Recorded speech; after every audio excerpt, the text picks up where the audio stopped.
Neither of us had ever been to Ireland, so the summer of 24 we decided to correct that. We chose Noble Caledonia based on our previous experience of small ship cruising with them, and we were not disappointed. We were departing from Liverpool, so we went up a day early so we could spend the day looking around that city. Again, one of those places we'd never spent much time in before. We left late afternoon and woke up the next day in Dunleary, a small port just south of Dublin. In the morning we did a coach tour of Dublin, stopping at various places including St Patrick's Cathedral, Trinity College, the Guinness Brewery and the Oscar Wilde Memorial Sculpture. The two companion pieces to this are marble pillars carved with inscriptions from his various poems, including such famous quotes as, "We are all in the gutter, but some of us are looking at the stars." We returned to the Island Sky for lunch, and in the afternoon took a short bus ride south to Enniskerry to visit the Powerscourt estate. It was originally the site of a 12th century castle, but was extensively modified in the 18th century by Richard Cassels. It was rebuilt again in 1996 following a serious fire, and is now a country house hotel with a golf course and beautiful gardens.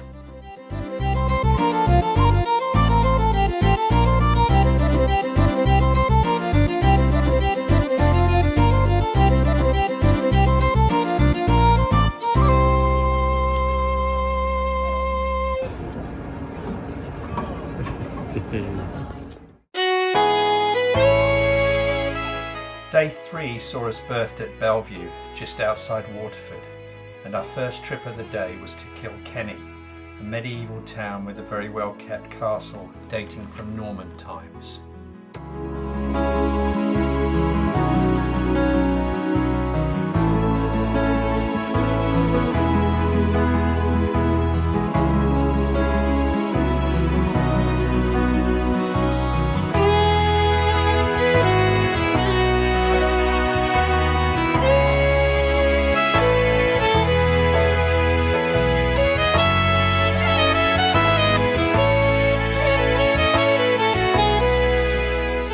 In the afternoon we went into Waterford itself, primarily to visit the House of Waterford, where we saw and learned about all aspects of traditional crystal glass production. Interestingly, the original facility, now only produces high-end and custom-made crystal glass products. The volume products are produced at a factory in Slovenia.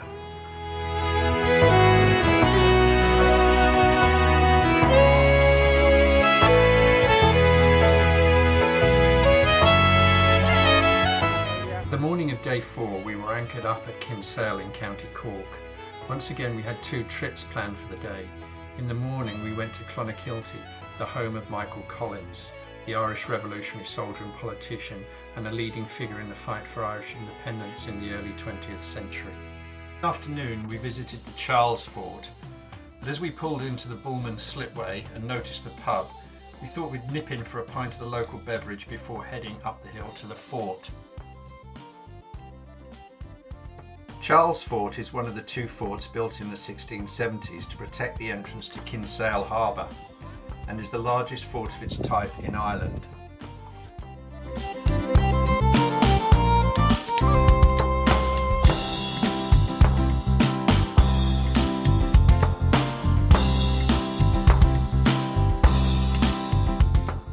Day 5 dawned with us moored up in Bantry Bay. In the morning we visited the Garnish Islands Gardens.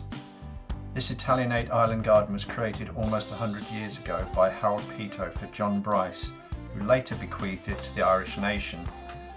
After returning to ship for lunch, we left in the afternoon on foot to visit the Bantry House and Gardens, ancestral home of the Earl of Bantry, and home to tapestries and other works of art gathered by the second Earl.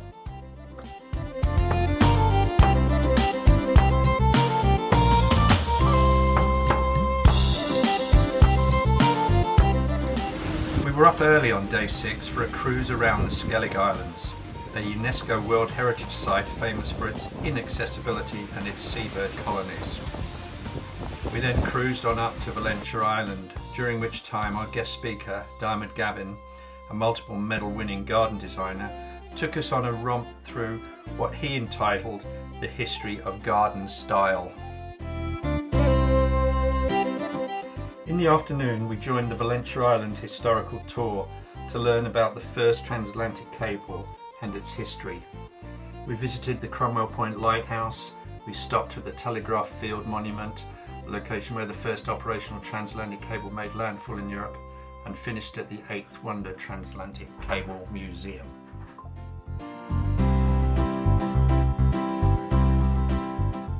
We were back on board late afternoon and in the evening set sail for Galway, 125 nautical miles away.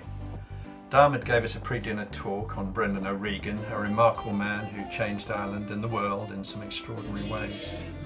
After dinner, we joined Reba, our tour leader, in the club for a good old sing-along. From Liverpool back to Liverpool with all stops in between.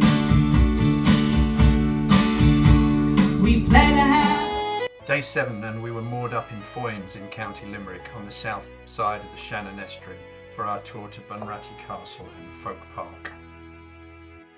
The site on which Bunratty Castle still stands was originally a Viking trading camp around AD 1970, and the present structure is the last of 4 castles to be built on this site. It fell into disrepair in the 19th century until it was purchased by the Viscount Lord Court in 1945 and restored. It is now considered the most complete and authentically restored and furnished castle in Ireland. In the afternoon we visited the Flying Boat and Maritime Museum in Foynes, here because the pre-World War II flying boat service for the USA landed here. It includes a collection of Maureen O'Hara's personal belongings donated by her grandson, including her Honorary Academy Award presented by Liam Neeson and Clint Eastwood in 2014. We moored up in Galway Harbour and set off for our visit to Carmore Abbey and Victorian Walled Garden. It was a scenic drive through the rugged Connemara countryside, somewhat spoilt by our first wet day of the trip. Carmore Abbey was built in 1868 and is now home to the Irish Benedictine nuns. We toured the house and the little church and had lunch at the restaurant on site. The wet weather precluded extensive outdoor activities, but it was definitely worth a visit. Day 9 was spent at sea, heading for Derry as a result of some weather-driven schedule changes, which meant we missed our stops in the Aran Islands and at Killybegs in County Donegal. Day 10 and we woke up in Derry, or Londonderry, depending on which side of the sectarian divide you sit. We were in Northern Ireland, and although now generally peaceful, the divide was still obvious. We had a walking tour of the walls with a great guide who lived through the Troubles. The Battle of the Bogside in August 1969, Bloody Sunday Massacre in 1972 when 14 Catholic protesters were shot by the army were major flashpoints in Derry, as is the annual Apprentice Boys March now.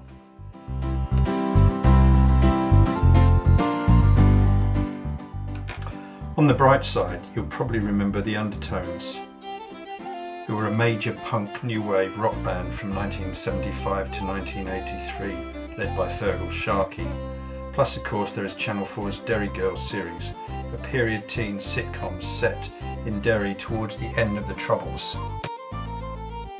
After a quick lunch on board ship, we headed off in the afternoon to the Giant's Causeway. Judging by the visitor centre, it is a major tourist attraction.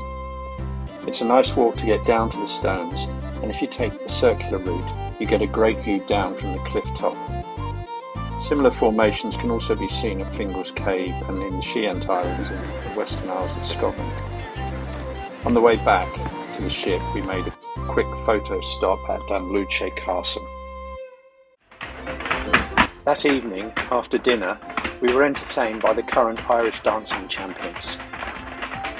From Derry, we sailed round to Belfast, skipping the scheduled stop on Rathlin Island, because conditions would not be suitable for Zodiac landings on the beach. On the first morning of our stay in Belfast, we visited the Glenariff Forest Park, a short ride north of Belfast, for a pleasant walk in the woods. In the evening, we had the captain's farewell cocktail party. On our second day in Belfast, we visited the Titanic Museum, apparently now Northern Ireland's #1 tourist destination. And I must say I was impressed by the presentation and detail. which made extensive use of modern technology to tell the whole story, from her construction at Harland and Wolff in Belfast to the sinking in the North Atlantic Ocean.